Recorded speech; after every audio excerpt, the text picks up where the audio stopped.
Hi everybody, Tim Hughes here. I'm the CEO and co-founder of DLA Ignite. With me today, I've got Brian Hurst, and we're going to talk about social audio. What is it? How you can benefit from it? How you can get involved?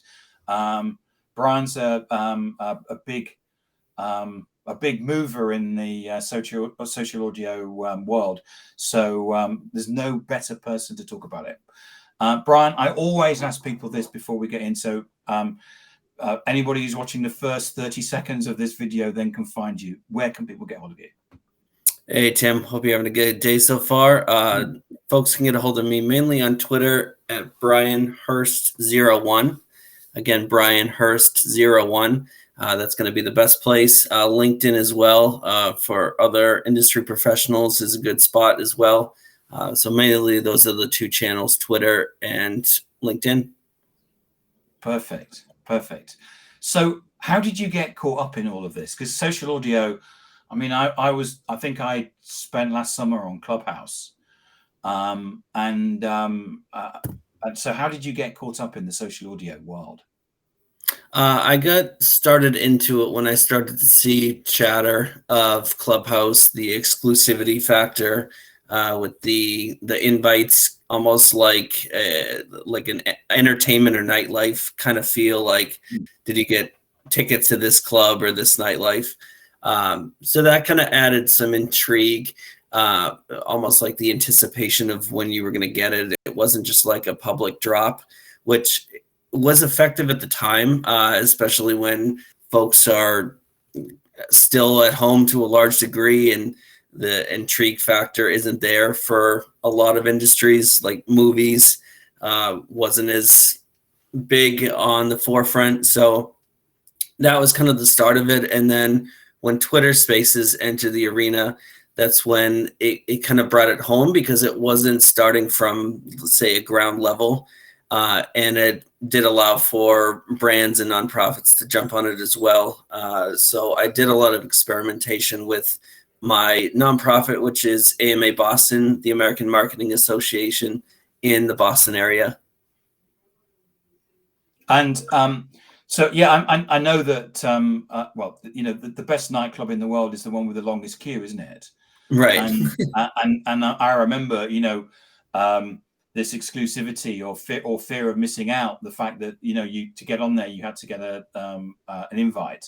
And then I would always have people ringing me up, like, do you have any invites to Clubhouse or something? It's like as if I'd have some exclusive key to get into the right.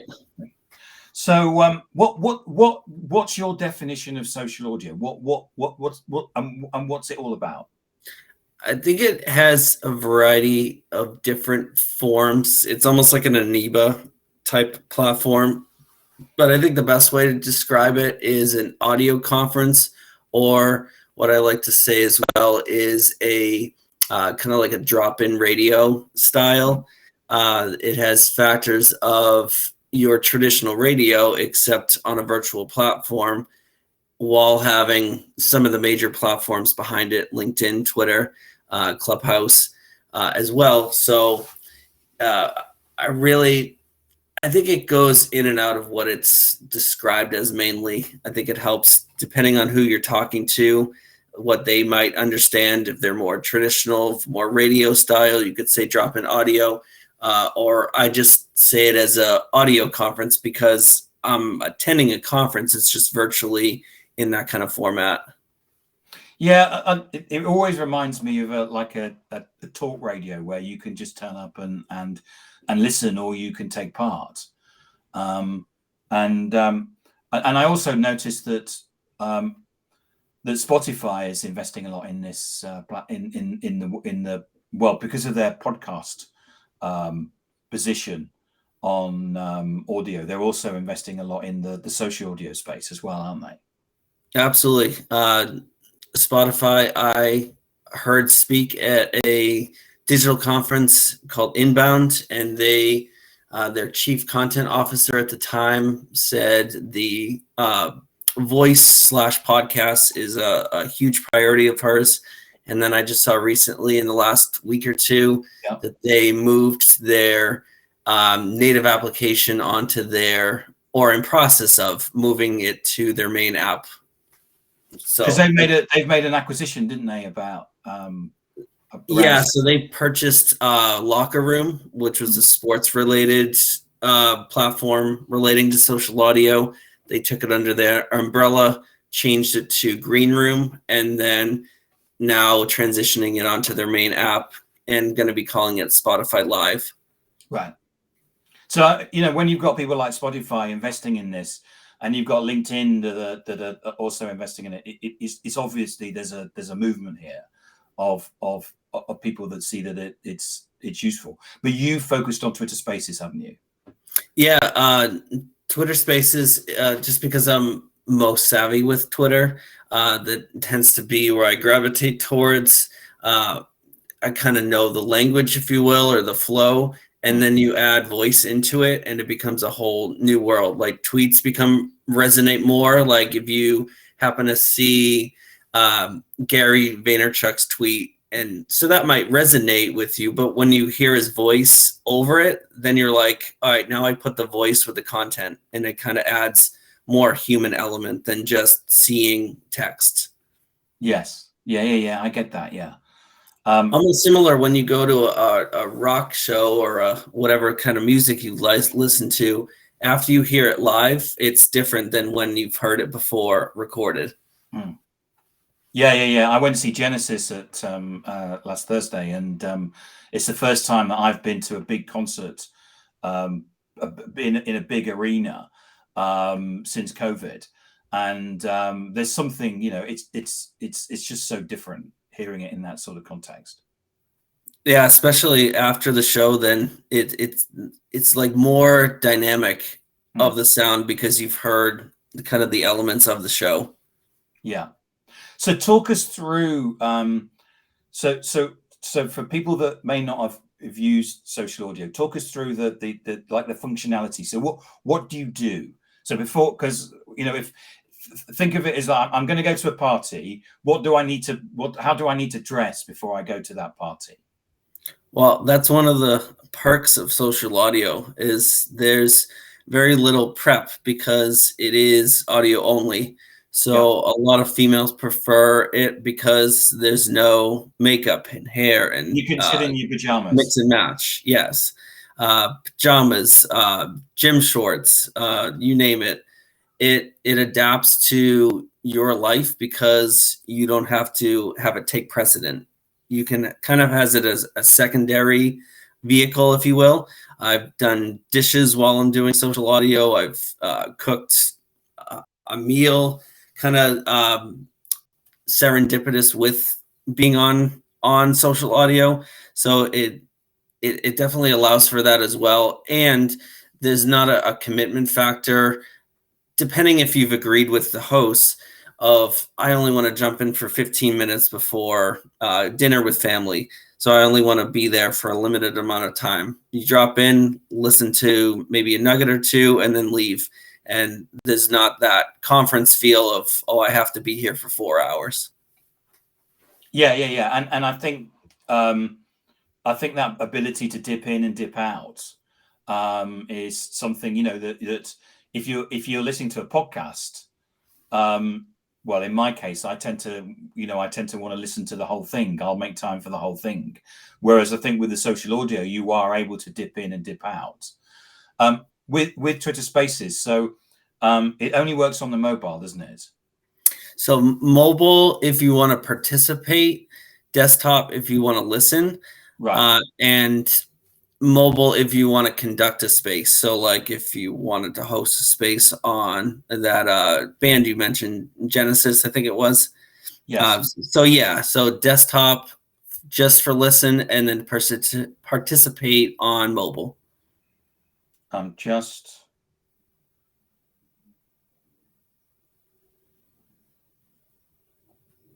was just seeing if there was anybody with spaces going, and I was going to show my share it, but it doesn't matter. So and what you do is you just go in and so from if you don't know about it, just go in and listen. Absolutely. That's the best way to kind of get a feel for it. It's almost even hard to explain without actually going into a room. and I've had a friend who is very new to Twitter that it's almost like the voice is easier to comprehend than the Twitter ecosystem itself. So like I was able to, in a couple steps, get him to where he was live. And for example, in that scenario, I had a friend from Florida join. I had a friend from, not a friend, but someone joined from, I think it was Europe. So within a couple steps, he was hosting a room with at least a couple folks around the world. Right. And that's the great thing, isn't it? Is the fact that you're able to talk to people across the whole of the world. It's not just, you're not limited to a network that's local or your network that you're connected to. It can be way bigger than that. Absolutely. And there is a sense of what's so-and-so doing? It looks like they're in a room. So then the curiosity factor comes into play. So that space I mentioned with my friend, one of the participants' coworkers joined. And so it was like, oh, what's this chat about? So there definitely is that intrigue that also comes into play. Yeah. Especially with Twitter Spaces. So and that's one of the things, isn't it? I think with Twitter or with Twitter Spaces is that it seems to be far more based on around the community and the network, and there seems to be more. The thing about Clubhouse, because of the exclusivity, in a way, it was inclusive. So the fact of the matter was that a lot of people were excluded, therefore you had less people coming to the rooms. Whereas Twitter, because it's exclusive, you're able to get more people to, in effect, and more people are able to come, and they'll just come because they're intrigued about what's going on. Absolutely, especially where it seems like there was some gap years of general usage. So folks might be like, Twitter is kind of cooled for me. It's not providing me value. I'm not really getting much out of it. Kind of the same way you would go to networking events and you're just not getting anything out of it, either a job or a connection to help your business. So a lot of folks are like, wait, new toy on Twitter? Let's check it out. And I'm noticing that trend of people saying, let me go back to it. I haven't been on this for years. Let's see what this audio functionality is all about. I think Twitter is understanding that this is an ability to attract more people to the platform and to get the people to come to the platform and stay longer. Yeah, and come back for sure. So what are you seeing, in terms of what benefit are you getting from it in terms of its use and what are you getting from it? Initially, the visibility to connect with leaders in spaces, leaders in industries, even perspectives of different areas. Like you can research all you want, and there's going to be that published information. But like even just a perspective of someone from Arkansas, that might be something that's relevant to your area that you hadn't even thought of, because generally areas tend to think similarly. So when you kind of step out of that, you hear, oh, this is working well. Oh, that's working well. Maybe I should try that. So I think it leads to innovation just because there's just so much intermingling of regions. So we've had a question from Mike, which is, have you experienced any issues with moderating Twitter as opposed to Clubhouse? So I actually haven't hosted a club. I've focused mainly on Twitter Spaces. On occasion, there'll be either some technical difficulties, which any live streaming platform is going to have. Hopefully, we don't have any, knock on wood. And occasionally, there'll be folks who are not representing themselves well or have a different agenda, and they're trying to just cause chaos.